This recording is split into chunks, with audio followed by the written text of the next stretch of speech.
Thank you for your time today, Dr. Djaballah. Let's get straight into the virus. So, how much do we know about this COVID-19 virus?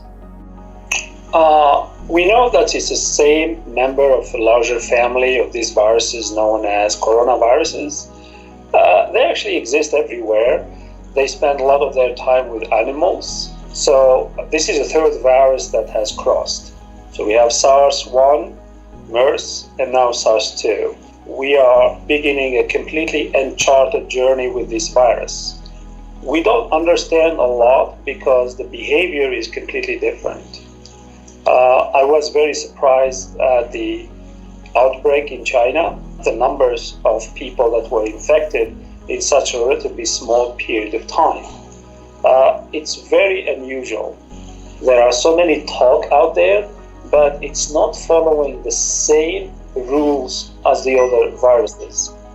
This virus is much more aggressive and much more lethal. And for every virus, there is a certain level of lethality. There is a lethal dose.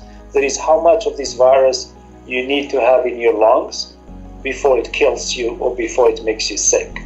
With this virus, it's not very clear. It's actually very disturbing.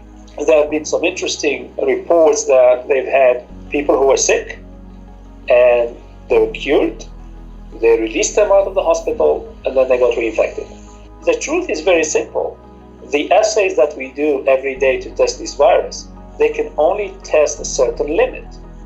And if the virus level goes below that threshold, you're not going to detect it. Meaning you're going to release the patient and say you're healthy enough to leave. What I find alarming is we are releasing all these patients, telling them they are virus-free, and they go back to the community.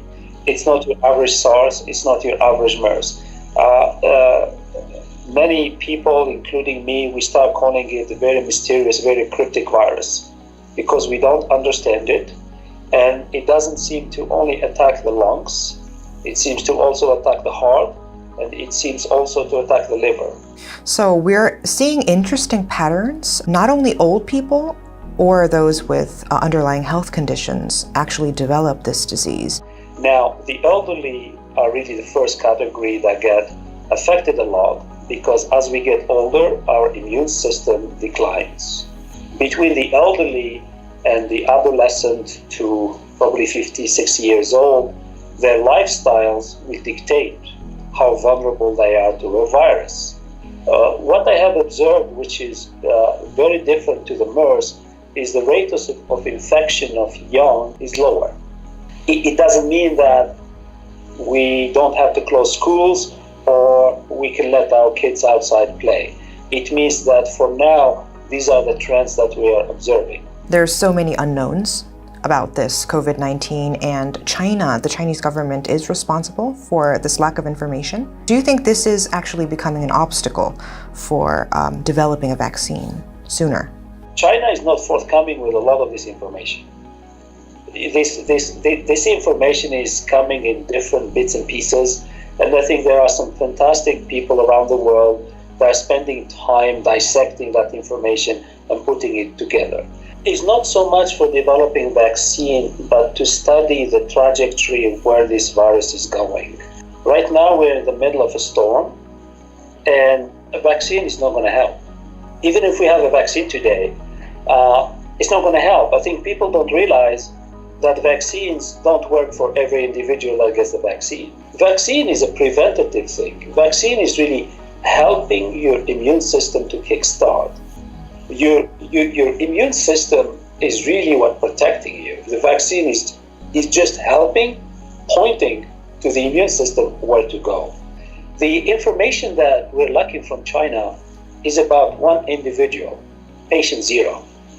The case in Italy, the cases in Iran, we have few cases in the United States, especially on the west coast of America, where we can't link that fingerprint to the virus from Wuhan. So without that information of that patient zero in Wuhan, it's really, we are in a bad situation to understand where this virus is going. So that information will be really critical for us to understand the evolution of this virus. And that would really help us stop the spread, not to treat the virus, really stop the spread. So you're saying that the patient zero is the key to understand the nature of this virus and contain this virus? So, yes, patient zero is really critical to tell us what were these, what we call advantageous mutations that happened from the animal kingdom to the human. The one time it can infect us, that's the transition. It means now this virus figured out that the virus has the key now to borrow, not just to borrow our engine, to borrow the whole body as an engine for the virus to spread. The only way to keep it at bay, if you have a very good vaccine that makes antibodies that's going to neutralize the virus and clear it, that's wonderful. But for 20 years, many companies, many researchers have promised us a virus for SARS version 1. And we are in 2020 and this vaccine doesn't exist. Many reasons. One is there is no more threat, so everybody forgets about it. Two, they have tried and they have identified difficulties that these viruses are not amenable to a vaccine. And because of that, they may need several years of research. The best comparison to that is the Ebola virus in Africa. The only reason we got a vaccine for Ebola is because Ebola decided to leave the continent of Africa and start infecting people in Europe and in America. So those people start getting worried about an Ebola spread on their own soil. And that was the push for government funding to get those vaccines done. Companies will not make vaccines if there is no one to buy it. They only make it when the government is under crisis. So the government can write the check and sign the check and hand over the money. But those governments have not seen a vaccine yet for SARS. And there hasn't been a push for it. Now, perhaps, they will try something, but I am not holding my breath. We are seeing a rapid spread of this virus, and the WHO declared that the spread of this virus is a pandemic. Why is this virus traveling so quickly around the world? So this virus is traveling with new friends called bacteria. These bacteria love to live in confined environment like an airplane. They live on the hard surfaces, they live on the soft surfaces. We, as an unaware patients, we're going to sit on that seat on the plane, we're going to touch everything, we're going to read the magazine that 200 people read it before, and each time somebody touches the magazine, we leave some bacteria in there. And as soon as those people land in Italy, as an example, and get out of the airport, now they're going to spread this thing everywhere. But as soon as you get into a patient who are in the higher category of age and have underlying diseases, you start the factory. But the virus that woke up in Italy is much more aggressive.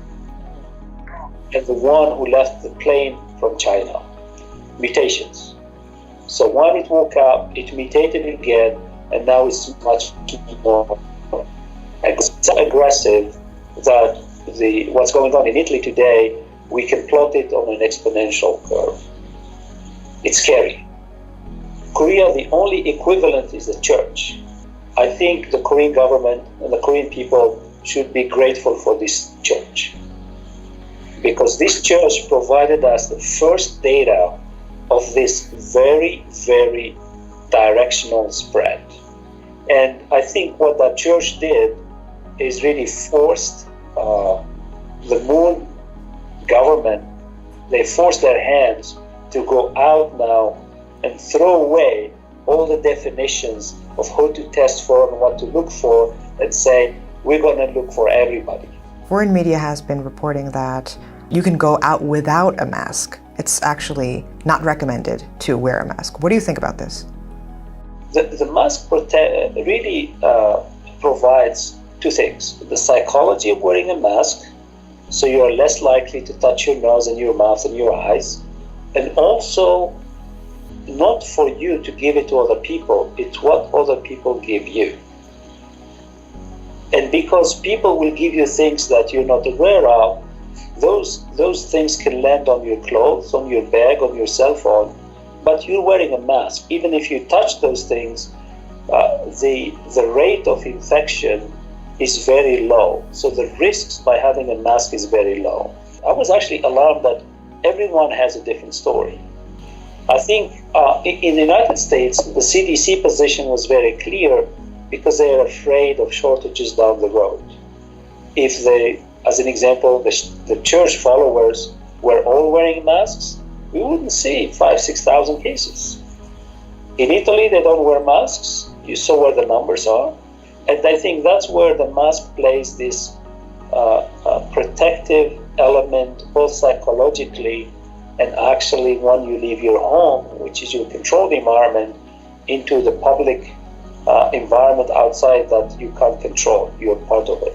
To curb the COVID-19 outbreak, the CDC suggested some non-pharmaceutical interventions like taking care of personal hygiene that people and communities should be doing to slow the spread of the virus. So what do you think at this point we should do to prevent the spread of this virus? I think now we understand how the virus is moving, and the containment is at 90%. So an average Korean is at 10% risk of getting infected. I think at the 10% risk of getting infected, a lot of Koreans will become complacent. I think the Korean CDC is absolutely correct. The way this virus behaved in the church, it's really behaving almost like a bacteria. It's like a non-hospital acquired bacterial infections, and the only remedy for that is hygiene. I think in the next month or 2 months, the weather will change in Korea. It means the Koreans are very outdoor people. They love hiking. They love doing all sorts of sports. And I think that's where we're going to see more of this natural interaction of people that will be very hard to control because they're not crowds. So keeping on the message by the Moon administration for hygiene, Korea is very good at disinfection. If they maintain this on course, I think the number of cases will start going down, whether they got rid of the virus completely or not. And I think this way, at least, peace and quiet will come to Korea and put this bad episode of SARS version 2 behind them, and really look forward to re-establishing some of the damage, especially the economical damage that was done to the country. So what kind of efforts should we make to prevent the spread of more deadly viruses like COVID-19 in the future? A very good question. I think it goes down to two critical aspects. One is preparedness, that each time a patient shows up in emergency with symptoms that no one has seen before, immediately they should be reported across all the healthcare institutions. This is the biggest mistake for MERS. If patient 0, when he showed up at Samsung, was isolated, we're done. I think Korea has not really embraced this concept of monitoring. For some people, they think it's Big Brother spying on you. In 2015, I actually criticized Korean CDC and basically called them lazy, sitting in their offices, and the only thing they do is shove paperwork. Until MERS came, and they found themselves really incompetent to actually handle it. Some of the recommendations that came from the National Assembly speak to that. And I think now the Korean CDC have been challenged twice now.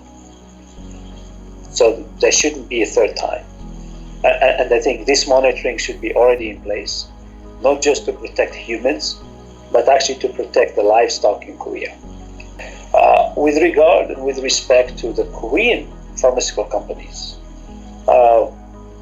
when I came to Korea, I was actually amazed at the infrastructure that these companies have, but I was disappointed at how many times the Korean government bailed them out using taxpayers' money. There are some good companies that have a track record in making vaccines like Green Cross. There is no reason why Green Cross is not trying hard to make these vaccines. The Green Cross was one of the companies that got some funding during the MERS crisis to make a vaccine, and they actually did not have it. So in Korea, it's different to other countries because those companies are surviving because the government has helped them survive, though they're not really producing anything yet. But because each time you give them money to do something, and then the problem disappears, and no one holds them accountable for that, we don't have a vaccine today. So I think monitoring as part of preparedness is very, very critical. I think that would really help the emergency protocols to be activated. It means we start monitoring the borders, and if we know that this threat is coming from a specific country, we shut the border. I think that would make Korea much, much safer.